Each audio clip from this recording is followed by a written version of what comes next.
La historia del cómic. De los muros de piedra a las galaxias imaginadas.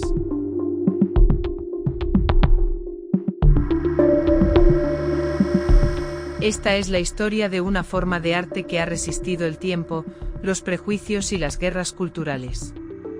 La historia de cómo el ser humano ha contado historias a través de la imagen y la palabra. Esta es la historia del cómic. Capítulo 1. El origen del relato visual. Mucho antes de que existiera el alfabeto, ya existía la narración. Nuestros ancestros paleolíticos dejaron sus huellas en las paredes de las cuevas, como en Altamira, Chauvet o Las Caux. Aquellas figuras de animales, humanos y símbolos no eran simples decoraciones, eran relatos.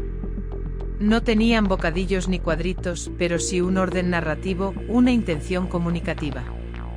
Eran los primeros cómics de la humanidad, aunque no lo sabían. Allí, entre la oscuridad y la luz del fuego, nació el impulso de contar con imágenes.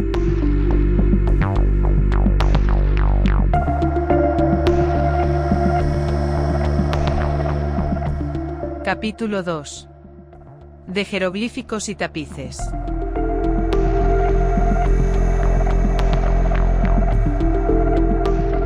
Las antiguas civilizaciones llevaron este lenguaje visual a un nuevo nivel. En Egipto, los jeroglíficos combinaban texto e imagen para narrar gestas de faraones y dioses.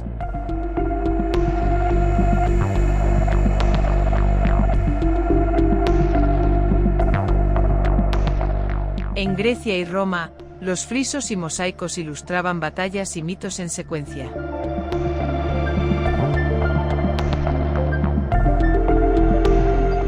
Durante la Edad Media, los tapices como el de Bayeux contaban, panel a panel, historias completas.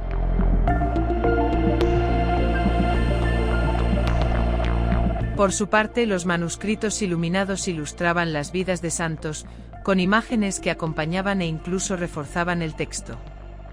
La idea del cómic seguía germinando, tomando forma siglo a siglo.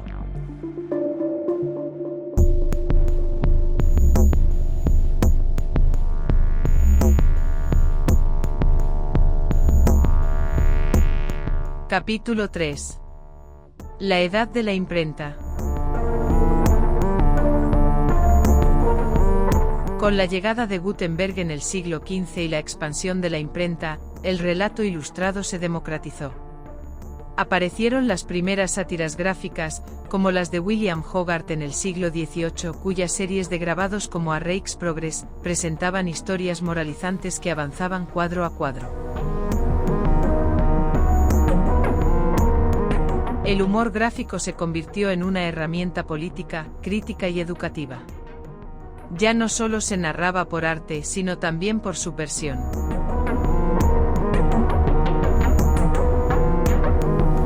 Capítulo 4. El cómic nace en los periódicos.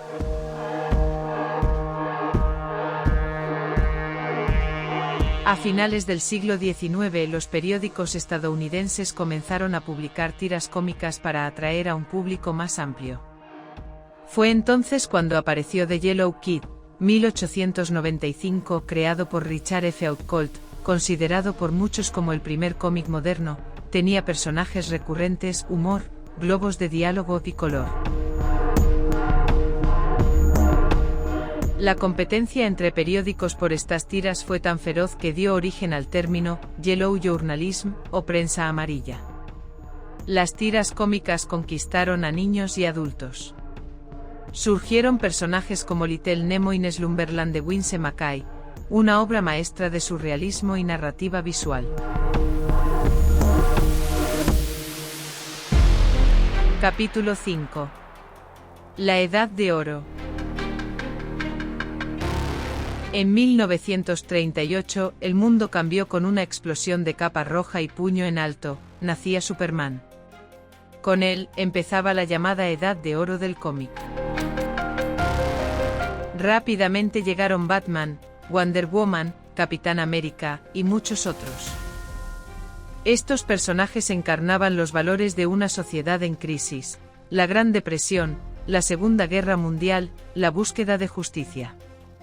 Los cómics eran baratos, accesibles y poderosos. Millones de copias se vendían cada mes.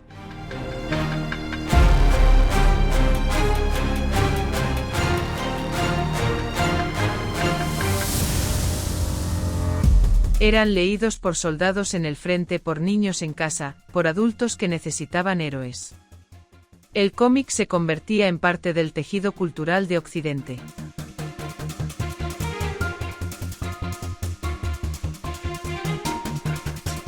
Capítulo 6. Censura y Renacimiento.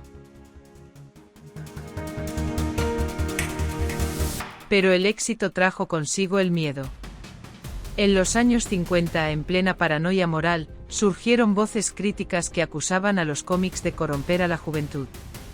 El psiquiatra Frederick Bertin publicó Seduction of the Innocent, y el gobierno estadounidense presionó a la industria a autocensurarse. Así nació el Comics Code Authority, que limitaba los temas, la violencia, la sexualidad y hasta las expresiones faciales de los personajes. El cómic se infantilizó por obligación.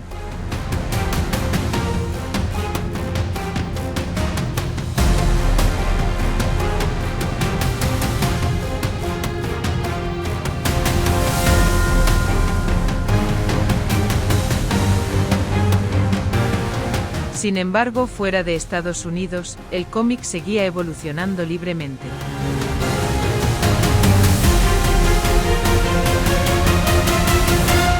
En Bélgica y Francia, Hergé publicó Las aventuras de Tintín.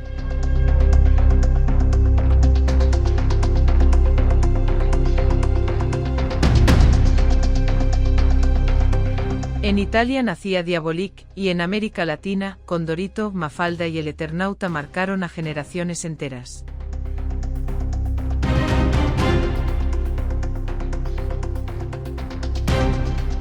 Capítulo 7.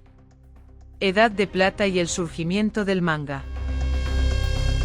A principios de los 60, Stan Lee, Jack Kirby, Steve Ditko y otros creadores de Marvel reinventaron el género de superhéroes con una dosis de humanidad.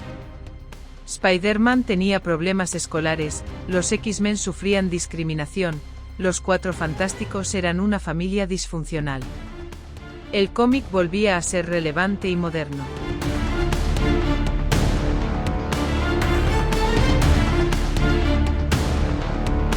Mientras tanto, en Japón, un gigante despertaba. Osamu Tezuka, el dios del manga, dio al cómic japonés una estética cinematográfica y una profundidad emocional sin precedentes.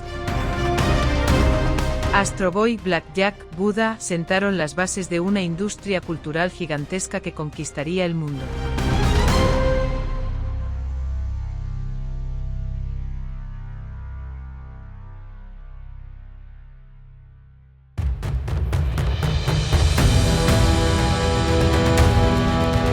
Capítulo 8. La novela gráfica y el cómic como arte mayor.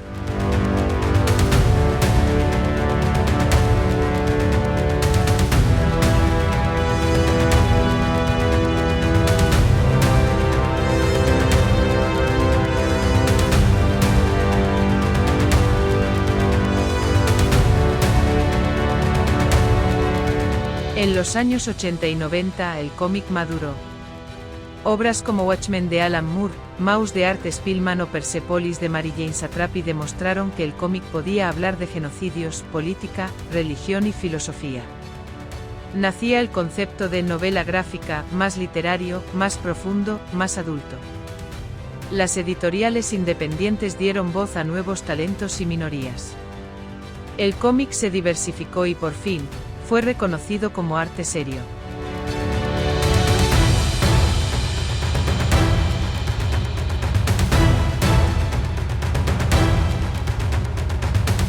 Capítulo 9. De la página a la pantalla.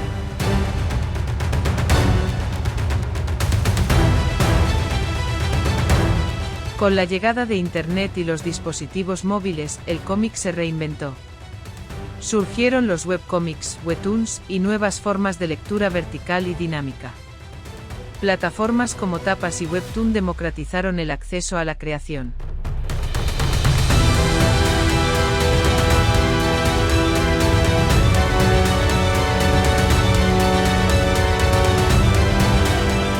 Mientras tanto, en Hollywood, los superhéroes dominaban las taquillas. Marvel y DC llevaban décadas creando un multiverso en papel, y ahora lo hacían en el cine. Los personajes de las viñetas se convirtieron en iconos globales.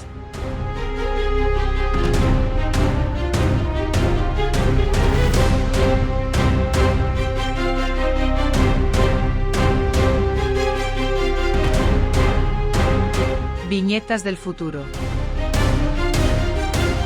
Hoy el cómic es todo, es arte, es industria, es identidad, es memoria. Desde un niño dibujando sus primeros personajes hasta una autora contando su historia de vida en una novela gráfica, el cómic sigue siendo una de las formas más humanas de narrar.